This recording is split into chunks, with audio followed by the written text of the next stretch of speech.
Сайн байна уу? Наа Даяр гэдэг Улаанбаатарт төрж өссөн. Улаанбаатар хотын замын төгжрлийг бууруулахаар их төсөө санаачлаад. Яг одоогийн байдлаар Улаанбаатар хот бол гамшигын байдалтай байна. Яг төгжрөл талаас бол тийм. Ерөнхийдөө бол цаг хугацааны алдалт бол маш өндөртэй. Зөвхөн төгжрлээс хамаарат үүсэж байгаа бохирдлууд аяг их байгаа. Стрессийн хэмжээг бол маш ихээр нэмж байгаа. Сүүлийн 15 жилийн хугацаанд бол яг ийм байдалтай Улаанбаатарт бол амьдарч байна. Миний одоо өөрийн хийсэн судалгаа очиж үзсэн туршлагуудаас харахад бол Индонезийн Жакарта ч юм уу, Таиландын Бангкок ч юм уу тэр хотуудтай харьцуулахад бол хамаагүй өндөр. Гэтэл тэр хотууд ч өөрөө одоо дэлхий дээр замын төгжрлээрээ 1, 2, 3 эхний тавд орж байгаа. Ингээд 7-8 сая хүмүүс ингээд 50 сая амьдрал болоод байна да. Яг ингээд амьдралын хэв маягийг ингээд харахад бол тэнд бол хамаагүй дээр замын хөдөлгөөний зохицолтой гэх юм уу. Google Map дээрээс харахад л ер нь ойлгомжтой шууд харагдана л да. Манай нөхцөл байдал, стресс бухимдлын хэмжээг бол тэр улаан гэрлүүд л харуулж шүү дээ ер нь.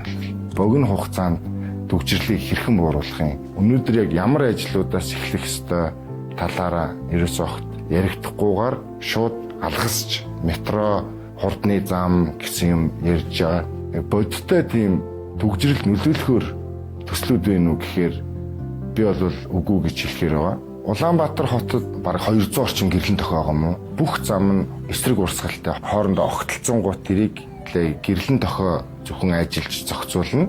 Одоо Сүхбаатарын талбайгаас хоошоо ч юм хаашаа ч явхад би тэр уулзуур дээр очиод босод игнэнүүдийнхаа хөдөлгөөнийг хүлээгээд цаашаага явдаг. 4 игнэ зам байлаа гэж бодоход 2 игнэгээр нь одоо талаар нь ашигладаг гэх юм уу. Босоо тэнхлэхийнхаа дагуу хөдөлгөөн маш их болцсон болохоор хэвтэй тэнхлэхтэйгээ очиж огтлцоод төгжрөл үүсээд.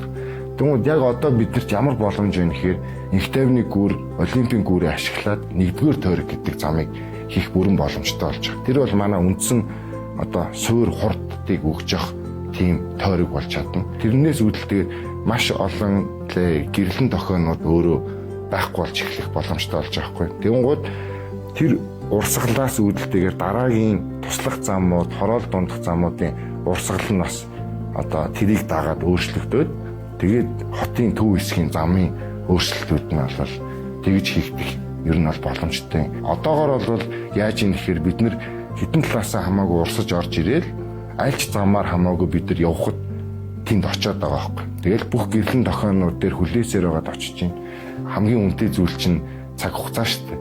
Гэтэл тэр цаг хугацаа зүгээр мөрч үн цэнэгүй зүгээр урсж байгаад л хамгийн харамсалтай зүйл байгаа байхгүй.